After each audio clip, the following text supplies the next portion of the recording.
Hi friends, ఈ వీడియోలో మీకోసం మూవీ ట్రైలర్ని బేస్ చేసుకుని ఈ దేవర మూవీ ఎలా ఉండబోతుందో చాలా క్లియర్గా విత్ ట్రైలర్తో ఎక్స్ప్లెయిన్ చేస్తాను. వీడియోలోకి వెళ్లే ముందు నాదొక చిన్న రిక్వెస్ట్. ఈ వీడియోలో చెప్పిన స్టోరీ మీకు నచ్చితే తప్పకుండా లైక్ చేయండి. ఇక్కడ మనం ట్రైలర్ని ఓపెన్ చేస్తే ఈ డైలాగ్ వినపడుతుంది. కులం లేదు, మతం లేదు, భయం అసలే లేదు. ఈ వాయిస్ ఎవరిదో కాదో, ప్రకాష్ రాజ్ గారిది. అంటే ఇక్కడ దేవర స్టోరీని మొత్తం ఒకరికి ఎక్స్ప్లెయిన్ చేస్తూ ఉంటాడు ప్రకాష్ రాజ్ అన్నమాట. అయితే ఆ డైలాగ్ అర్థం ఏంటంటే, సముద్రంపై అధికారం చెలాయించడానికి నాయకుడిగా ఉండాలంటే ఈ కుస్తీ పోటీలో గెలవాలి. అప్పుడు ఈ సముద్ర తీరానికి నాయకుడు అవుతాడు. అంటే అప్పుడు ఆ నాయకుడు చెప్పినట్లు అక్కడున్న ప్రజలంతా కూడా నడుచుకోవాలన్నమాట. అయితే ఆ సముద్ర తీరానికి కొన్ని ఊర్లు ఆనుకుని ఉంటాయి. అలా కొన్ని ఊర్లలో ఉండే పెహల్వాన్ వాళ్ళు తమ ఊరు తరపున కుస్తీ పోటీలో పాల్గొనడానికి వస్తారు. ఆ కుస్తీ పోటీల్లో ఒక పెహల్వాన్ చాలా భారీగా ఉంటాడు. అందువల్ల అతడు చాలా మందిని కూడా ఓడిస్తూ ఉంటాడు. చివరికి అతన్ని ఎవరు కూడా ఓడించలేకపోతారు. అప్పుడు అదే సమయంలో సైఫ్ అలీ ఖాన్ తన ఊరి కోసం ఆ భారీ వ్యక్తితో కుస్తీలోకి దిగుతాడు. ఆ కుస్తీ పోటీ చాలా భయంకరంగా జరుగుతూ ఉంటుంది. అదే సమయంలో ఆ భారీ పహిల్వాన్ సైఫ్ అలీ ఖాన్ తలకు రక్తం వచ్చేలా కొడతాడు. అలా రక్తం వచ్చిన తర్వాత పహిల్వాన్ లెక్క చేయకుండా సైఫ్ అలీ ఖాన్ని కొట్టడానికి వెళ్తాడు. అప్పుడు దేవర బరిలోకి దిగుతాడు. ఇక్కడ దేవర కుస్తీ పోటీలో దిగడానికి కారణం ఉంది. సైఫ్ అలీ ఖాన్ కూడా దేవర ఉండే ఊరు తరపున కుస్తీ పోటీలో దిగి ఉంటాడు. ఆ కుస్తీ పోటీలో దిగిన దేవర ఆ పహిల్వాన్ని చిత్తుగా ఓడిస్తాడు. అప్పుడు కింద పడిపోయిన సైఫ్ అలీ ఖాన్ని పైకి లేపుతాడు. అప్పుడు సైఫ్ అలీ ఖాన్ ఆనందంతో ఇలా అంటాడు, నువ్వు ఉన్నంత వరకు నీ గుండె మీద మట్టిని దేవర అంటాడు. అంటే ఇక్కడ సైఫ్ అలీ ఖాన్ దేవరతో కలిసి స్నేహం చేస్తాడనుకుంటా. అలా దేవర కుస్తీ పోటీలో గెలిచి ఆ సముద్ర తీరానికి నాయకుడవుతాడు. దేవర సైఫ్ అలీ ఖాన్ ఇద్దరూ కలిసి సముద్రం మీద చాలా పెద్ద మొత్తంలోనే బిజినెస్ చేస్తూ ఉండేవాళ్ళు. అలా వీళ్ళిద్దరూ కలిసి చాలా అనుకూలంగా ఉండేవాళ్ళు. అలా రోజు రోజుకి దేవర ఎదుగుతూ ఉన్నాడు. అలా ఎదుగుతూ ఉన్న దేవరను చూసి సైఫ్ అలీ ఖాన్ తట్టుకోలేకపోతాడు.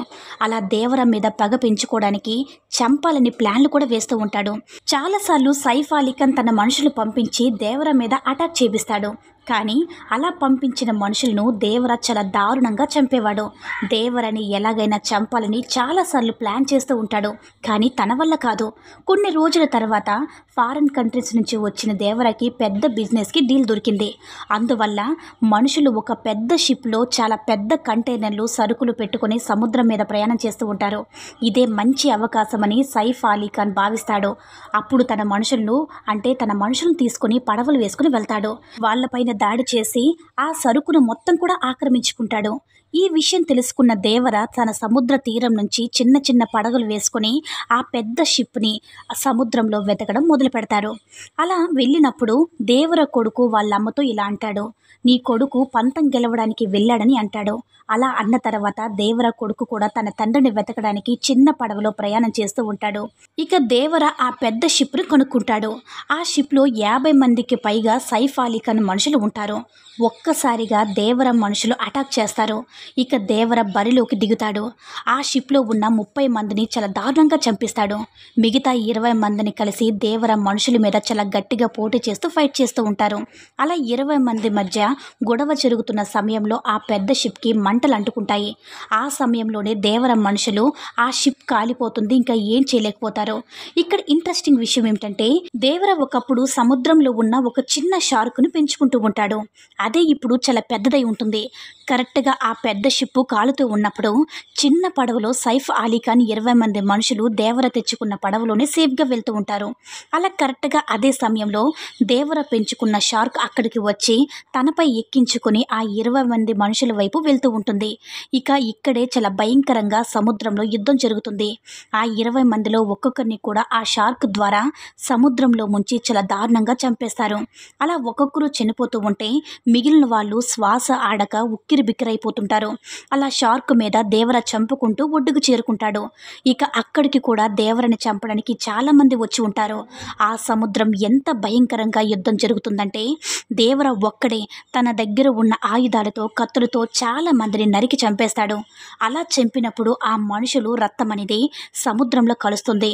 అందువల్ల సముద్రం ఎర్రగా మారిపోతుంది. ఆ సముద్రంలో అస్థిపంజరాలు కనబడుతూ ఉంటాయి. అయితే ఇక్కడ ట్రైలర్లో దేవర కొడుకుని పిరికివాడుగా చూపిస్తారు. కానీ మన ఇమాజినేషన్ ప్రకారం దేవర కొడుకు చాలా డేంజర్ అయ్యే ఛాన్స్ కూడా ఉంటుంది. చూడ్డానికి అమాయకుడులాగా పిరికివాళ్లాగా చూపిస్తారు. కానీ మూవీలో మాత్రం దేవర కొడుకుని అంటే చివర్లో చూపించే ఛాన్స్ ఉందన్నమాట. ఇక్కడ ట్రైలర్లో ప్రకాష్ రాజ్ ఇలా అంటాడు, దేవర సముద్రంలోకి దిగి 2 ఏళ్ళు అవుతుంది అంటాడు. అంటే అప్పుడు దేవర 2 సంవత్సరాలుగా సముద్రం మొత్తం ఏలుతూ ఉంటాడు. అలా సముద్రాన్ని ఏలుతూ ఉన్న దేవరాన్ని వెతుక్కుంటూ తన కొడుకు వస్తూ ఉన్నట్లు అలా మూవీలో చూపించే ఛాన్స్ కూడా ఉంది. ఇక చివరిగా నా అభిప్రాయం ఏంటంటే, ఈ సినిమాలో ఓవరాల్గా సముద్రంపై అంటే నీటి లోపలే అలాగే సముద్రం ఒడ్డున దేవర ఫైట్ని చాలా భయంకరంగా అయితే చూపించబోతున్నారనేది అర్థమవుతుంది. ఇది ఫ్రెండ్స్ స్టోరీ. ఓవరాల్గా దేవర ట్రైలర్ని బేస్ చేసుకుని చెప్పిన స్టోరీ అనమాట. అంటే ఈ విధంగా ఉంటుందని చెప్తున్నాను. కానీ ఈ విధంగా ఖచ్చితంగా స్టోరీ ఉంటుందని చెప్పలేము. జస్ట్ ఈ స్టోరీని ఒక ఎంటర్టైన్మెంట్గా ఇమాజినేషన్గా భావించండి. దీన్ని మీరు సీరియస్గా తీసుకోకండి. ఈ వీడియోలో మ్యాటర్ నచ్చితే లైక్ చేసి షేర్ చేయండి ఫ్రెండ్స్.